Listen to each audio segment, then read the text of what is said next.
Le queremos agradecer a Alberto Asís Nasif, investigador del Centro de Investigación y Estudios Superiores en Antropología Social, el CIESAS, y que está con usted y con nosotros. Alberto, donde andes, te saludamos con gusto y gracias por tomar la llamada. Al contrario, Javier, un gusto saludarte. ¿Qué ves de es que como tal segundo informe, digamos, esto es otra cosa hoy, ¿no? Pero ¿qué ves de un inevitable momento que se da con el informe de balances, ¿no? Que es es el 1 de diciembre porque se cumplen años de la toma de posesión, y el otro gran momento, pienso, es el 1 de septiembre, porque además inicia el periodo ordinario de sesiones. ¿Qué alcanzas a ver, Alberto? Bueno, mira, yo creo en primer lugar lo que está muy claro es que el informe se ha convertido como en una suerte de campaña publicitaria, en donde a partir de la nueva legislación que se vio en 2009, 2008, bueno, pues los gobernantes, el presidente y los gobernadores pueden hacer publicidad personalizada 7 días antes y 5 días después, y esto de alguna manera pues nos ha inundado de una serie de spots y de publicidad en todos los medios, que hace que la parte informativa, digamos, de estos documentos sea mucho menor que la parte propagandística. Y en el caso de Peña Nieto con su segundo informe, pues eso creo que es lo que va a suceder. De hecho, lamentamos que no se haya podido nunca encontrar pues un mecanismo de información y de rendición de cuentas para que el presidente vaya al Congreso y de alguna manera dialogue con el otro poder, con el poder legislativo.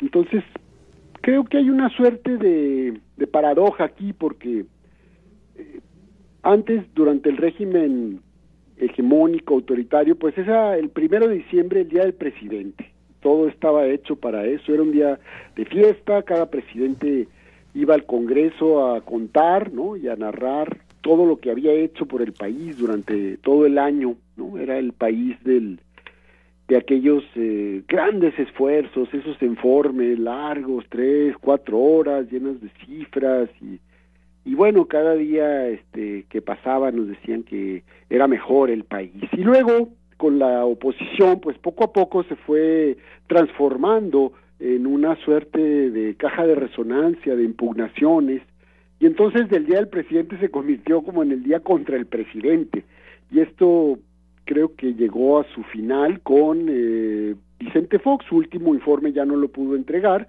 se quedó ahí en la puerta, lo entregó físicamente y se tuvo que ir por aquella crisis de la sucesión presidencial. Y luego vinieron los cambios ahí en la Constitución, y entonces ya no es necesario que vaya el presidente. Entonces el presidente ya no va al Congreso, manda a su secretario de Gobernación, y luego al día siguiente da un mensaje, que es lo que va a suceder el día de mañana. Se junta ahí con sus colaboradores, sus invitados, y entonces pues les da un mensaje político de lo que ha hecho. Y en el caso concreto de Peña Nieto, pues la paradoja es que llega al ciclo reformador, digamos, ya en su fase final, y sin embargo, pues toda su aprobación está baja, está por debajo del 50%, y eso pues hay una serie ahí de situaciones duras que no se han terminado de mover, es decir, que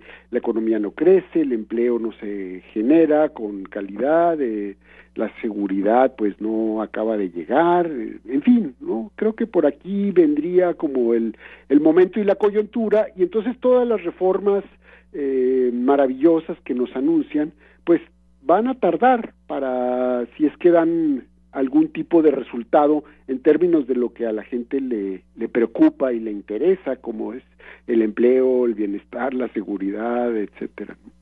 Oye, sí. ¿Qué piensas, Alberto, de ahí sobre esa misma situación, de lo que dijo el secretario de Gobernación hace algunos días? El presidente está gobernando no con encuestas, sino en el país que está pensando, etcétera, etcétera. ¿Qué piensas de eso? Bueno, yo creo que eso dicen ahora porque pues las encuestas están muy bajas, ¿no? Si estuviera muy alta la opinión, pues dirían que ahí está la aprobación y el consenso, ¿no? Pero como están muy bajas, pues creo que es una buena forma de decir, el presidente no está gobernando con encuestas, pero yo creo que sí les preocupa y les debe de preocupar porque no se trata simplemente de popularidad, yo creo que ahí hay un problema de legitimidad importante de fondo que no se ha terminado de resolver y en donde podríamos plantear la clásica situación de élites que están reformando al país en contra de la opinión mayoritaria de los ciudadanos, por ejemplo, con la reforma energética, eso está como muy claro, o sea, finalmente no ha habido una forma didáctica que le expliquen a la población más que van a bajar los energéticos, que va a bajar el gas, la gasolina, etcétera. Pero bueno, por lo pronto pues nadie ve eso, todo el mundo ve los gasolinazos y que cada día es más cara la luz y en fin, ¿no?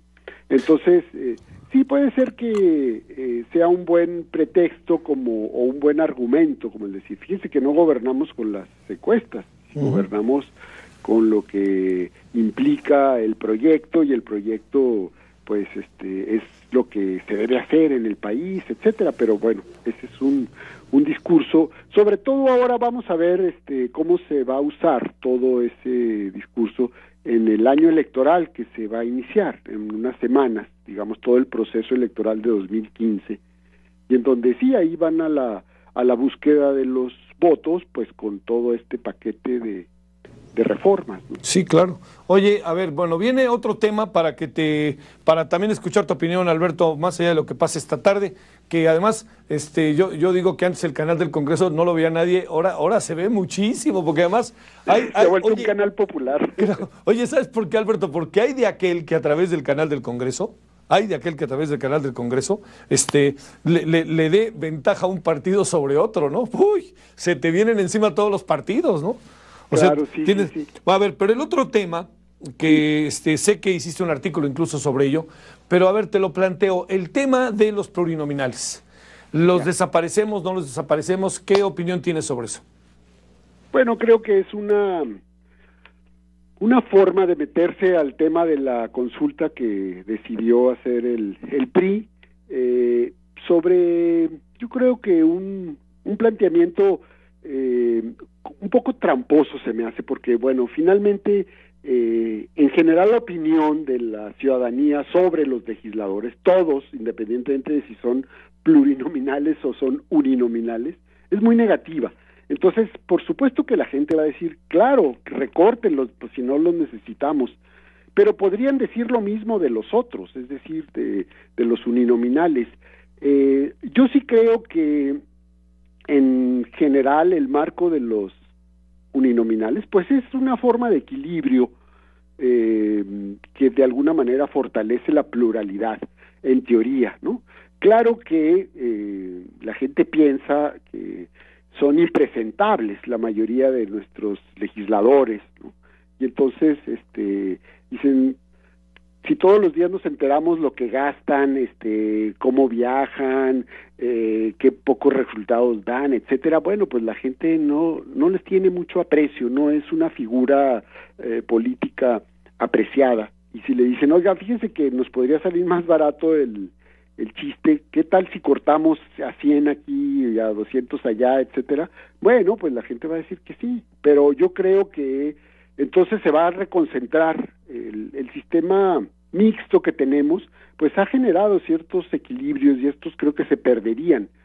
Se me hace más inteligente en dado caso, pues que cortaran de las dos partes, que cortaran de los dos tipos de mecanismos de representación y entonces sí que se hiciera un nuevo equilibrio que no generara que al partido más grandote y más mayoritario, que es el PRI, pues se le reconcentrara las formas de elección y de representación, ¿no? Yo creo que eso es lo que va a pasar, eso es lo que sucedería. Si tú quitas a los plurinominales, los uninominales entonces se van a ir con más fuerza a la cargada por el partido mayoritario, gana el partido mayoritario, ¿no? Y fíjate, ahí hacía algunas referencias a algunos que han hablado del tema, como tú, pero también lo hacía José Goldenberg, el propio Silva Herzog, que fíjate, decían algo que a mí me llamaba mucho la atención. Dice, si nosotros no tuviéramos, si este país no tuviera plurinominales, estaríamos metidos ahí en una especie de lío, porque entonces el PRI ganaría con el 60% o 51% y de otra manera, o sea, el 31% que tiene ahora se puede convertir en 50% o 55%. Sí, probablemente, además de toda la estrategia de meterse a este tema, pues haya como la intención realmente de recuperar una mayoría y una forma de representación mayoritaria que no la han tenido desde 1997. Y esto tal vez sería como el mecanismo, ¿no? Entonces hay ahí una serie de fórmulas técnicas de cómo se reparten los votos y se convierten en escaños, que es lo que no le están diciendo a la ciudadanía una vez más, ¿no? Entonces la gente lo que quiere, pues sí, que haya menos, sí, que haya menos de estos, porque son tan malos, que son tan caros, que mejor que haya menos, ¿no? Porque no nos sirven para nada. Esa es la triste realidad, ¿no? Digo, es un poco como aquello de quién apoya la propuesta reaccionaria del compañero, como que es muy obvio la respuesta, ¿no? Pues sí, no todo el mundo va a decir que sí, ¿no? ¿O qué piensas? Bueno, yo creo que quién apoya la propuesta reaccionaria del compañero, exactamente, o sea, ya está totalmente canteada, igual la que hace el PAN, sobre el salario, pues digo, ¿quién Sí. va a decir que no quiere que aumente el salario Claro que no aumente el en salario. un país en donde tiene 30 años bajando por decreto el salario, ¿no? Entonces, pues también es un poco como para quitarle fuerza a la otra, que sería yo creo que la única consulta en donde habría una pregunta importante que marca dos proyectos sobre una política energética en el país, ¿no? O sea, lo demás creo que es un poco abusar del recurso y un poco de demagogia y de oportunismo, ¿no? Ahora también hay hay otro asunto ahí que es que no se puede soslayar sobre el mismo tema, ¿no? Que vamos a tener una cantidad de boletas el día de las elecciones, hay 4 consultas, ¿no? Porque una está dividida en 2 entre el PRD y Morena. Sí, ese creo que es el otro elemento importante, es decir, la carta esa que firmamos un grupo de ciudadanos, pues yo creo que esa es una causa bastante atendible, ¿no? Porque si se van a dividir hasta para la consulta, pues entonces eso va a generarte ya de antemano pues un escenario de derrota, ¿no? Es decir, desde cómo está la ley planteada, los huecos que tiene, las ambigüedades, la poca certeza que te da, y luego tú vas con 2 consultas sobre un mismo tema, pues es realmente bastante absurdo. Entonces yo creo que ahí sí se tendrían que poner en sintonía, ¿no? Ya López Obrador dijo que no, el PRD anda diciendo que sí, que ellos sí van, pero bueno, ahí sería a ver con cuál de las dos preguntas, ¿no? La pregunta del PRD pues es muy general, ¿no? Creo que la pregunta de Morena está más aterrizada, pero bueno, en fin, si te aferras a tu pregunta y dices, sí voy con el otro, pero con mi pregunta pues es como también no querer ir con el otro, ¿no? Oye, y eso agreguemos a ver qué dice la Corte, ¿no?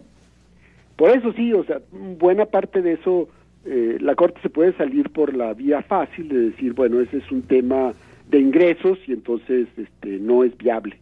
Sí. Y punto, y ya te cancela ahí la consulta, ¿no? Bueno, que no es nada improbable que suceda, ¿no? Sí, claro que está muy ahí. Y luego, ¿qué sucede con la misma consulta? Haz de cuenta, procede la consulta, va la pregunta, se logra que la gente, 32 millones de votantes, y luego, ¿qué haces con ese resultado? Si gana el no a la reforma, ¿qué hace el Congreso?